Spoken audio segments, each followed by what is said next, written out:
Hello guys, welcome to our channel. तो आज था day 36 of 120 days trading challenge. तो चलिए देखते हैं आज हमने ट्रेड कहाँ पर ली और उसके पीछे क्या लॉजिक था। इससे पहले जो लोग हमें इंस्टाग्राम पे फॉलो करते हैं तो उन्हें पता होगा कि हमने पिछले थर्सडे के बाद आज ही ट्रेड लिया है, और हम जिस दिन ट्रेड नहीं लेते हम इंस्टाग्राम के स्टोरी पे अपडेट कर देते हैं कि आज हमने ट्रेड नहीं लिया, तो इसलिए हम उस दिन का वीडियो नहीं बनाते।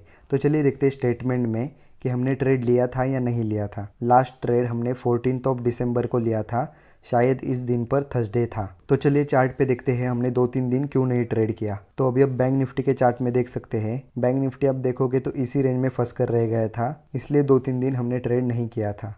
तो आज हमने क्यों ट्रेड किया इसके पीछे का रीज़न भी आपको बताते हैं। तो आप देख सकते हो बैंक निफ्टी आज गैप अप ओपन हुआ और कल शाम को ही हमने ये लेवल मार्क करके रखा था कि अगर बैंक निफ्टी थोड़ा बहुत गैप अप ओपन होता है या फिर इस रेजिस्टेंस के आसपास ओपन होता है और इस रेजिस्टेंस से थोड़ा बहुत नीचे आता है, यानी कि उस रेजिस्टेंस को सपोर्ट करता है, तो मैं पुट साइड ट्रेड लूंगा। ऐसे मैंने कल ही प्लान करके रखा था। आज बैंक निफ्टी ने एग्जैक्टली वैसे ही बिहेव किया जैसे हमने सोचा था। आज bank Nifty gap up open हुआ, लेकिन बैंक निफ्टी ने आज क्या किया, देखो यहाँ पर रेजिस्टेंस दूर था, राइट। तो बैंक निफ्टी स्टार्टिंग में उस रेजिस्टेंस के आसपास आया बैंक निफ्टी, देन उस रेजिस्टेंस से पहली बार थोड़ा नीचे आया, देन अगेन एक ग्रीन कैंडल बना के उस रेजिस्टेंस के और थोड़ा नजदीक गया, और जैसे ही ये रेड वाली कैंडल बना के बैंक निफ्टी नीचे आया तो हमें फिर कंफर्म हुआ हमें यहाँ पर शॉर्ट तो करना था, हमें यहाँ पर पुट बाई तो करना था, लेकिन यहाँ पर कोई अच्छा रिजेक्शन कैंडल दिखना चाहिए। तो हमें ये कैंडल जब बनी तभी हमें कंफर्मेशन पूरा मिल गया कि यहाँ से बैंक निफ्टी डाउन साइड जा सकता है। तो हमारा टारगेट तो शायद इस लेवल के आसपास तक था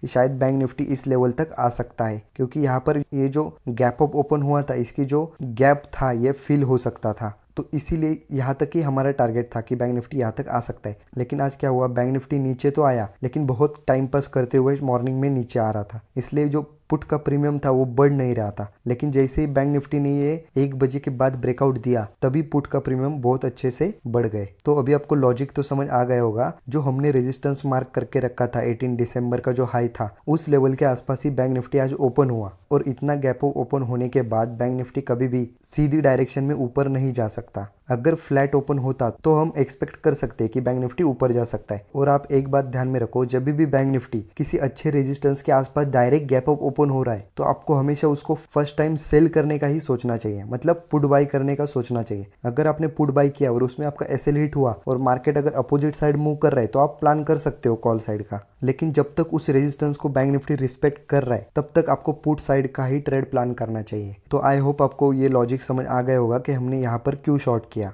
तो चलिए अब ऑप्शन चार्ट पे देखते हैं एग्जैक्टली हमने ट्रेड कहाँ पर लिया। तो अभी आप देख सकते हैं हमने ऑप्शन चार्ट ओपन किया है। तो आज हमने 48,000 पुट के स्ट्राइक में ट्रेड किया था। तो इस ट्रेड को हमने 72 पर लिया था और इसका स्टॉप लॉस हमने रखा था 32 का एंड इसका टारगेट रखा था 192 का। आप देख सकते हो बैंक निफ्टी मॉर्निंग में तो यहाँ पे ऊपर गया है, इस लेवल के आसपास हमें 2000 के आसपास प्रॉफिट दिख रहा था। फिर आप देख सकते हो 11 बजे के बाद वापस एक मूवमेंट आया और इस लेवल के आसपास हमें 3000 के आसपास प्रॉफिट दिख रहा था, लेकिन वापस वही हुआ, जो ये गैप था ये फिल हुआ और बैंक निफ्टी वापस ऊपर की साइड गया। लेकिन अगर इधर से वन साइड डायरेक्शन में बैंक निफ्टी नीचे आता और एक गैप फिल करता ना तभी भी हमें टारगेट मिल जाता, लेकिन bank Nifty one side direction में नहीं गया, बहुत टाइम पास करते हुए नीचे आया और इसने एक गैप फिल कर दिया। इस वजह से 11 बजे तक हमारा टारगेट हिट होना चाहिए था, लेकिन बैंक निफ्टी टाइम पास करते हुए नीचे गया, इसलिए हमारा टारगेट हिट नहीं हुआ। लेकिन अब बैंक निफ्टी के चार्ट में देख सकते हो जो 47,900 के आसपास से जो रिकवरी हुई उसमें हमारा प्रॉफिट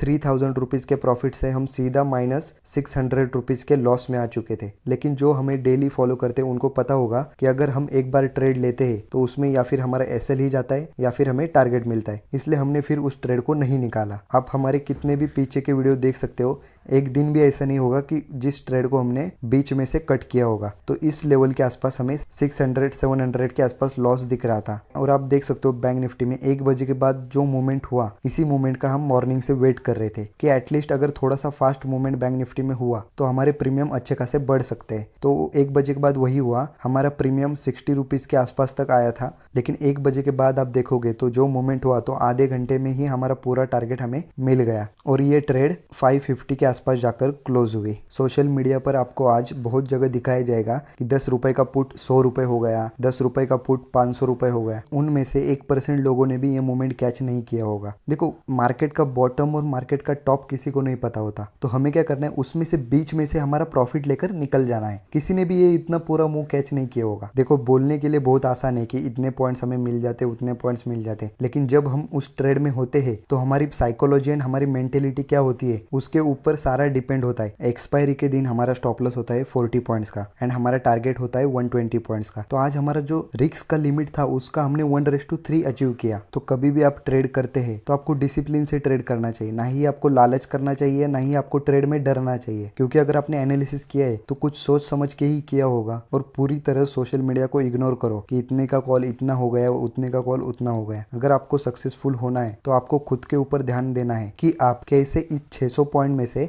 100 पॉइंट कैप्चर कर सकते हो। वो भी बहुत होता है, पहले 100 पॉइंट्स कैप्चर करना सीख लो, बाद में 200 पॉइंट कैप्चर करना सीख जाओगे। तो आप पोजीशन बुक में देख सकते हो, आज इस ट्रेड को हमने 72 के आसपास लिया था और 192 के आसपास सेल किया, और आज इस ट्रेड में हमें 5400 के आसपास प्रॉफिट हुआ। आज हमारे इस ट्रेड में एनालिसिस करने से पैसे नहीं बने, आज इस ट्रेड में हमारे पेशेंस रखने से और डिसिप्लिन से उस ट्रेड को होल्ड करने से पैसे बने। आई होप आपको आज के ट्रेड के पीछे का लॉजिक एंड हमारी ट्रेड में क्या साइकोलॉजी थी वो समझ आ गई होगी। अगर आपको हमारी वीडियोस अच्छी लग रही है तो आप हमारे चैनल को सब्सक्राइब कर सकते हैं और वीडियो को लाइक भी कर सकते हैं। तो मिलते हैं हम आपको next day. Thanks for watching.